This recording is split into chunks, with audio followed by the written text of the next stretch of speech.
অন্যদিকে এই এসআইআর ইস্যুতে আজও সংসদ চত্বরে বিক্ষোভ, সংসদ ভবনের সামনে বিক্ষোভ বিরোধীদের, কমিশনের সিদ্ধান্তের প্রতিবাদে বিক্ষোভ। মৈত্রী আমাদের সঙ্গে রয়েছেন। মৈত্রী, আজকের অবস্থান কি?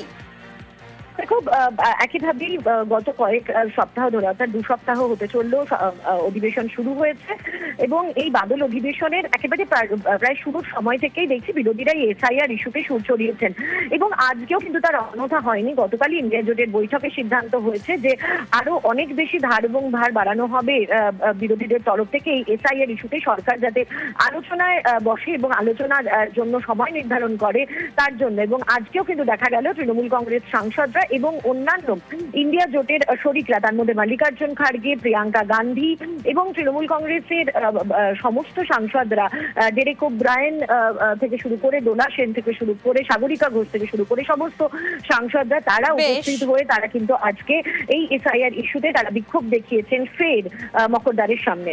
বেশ।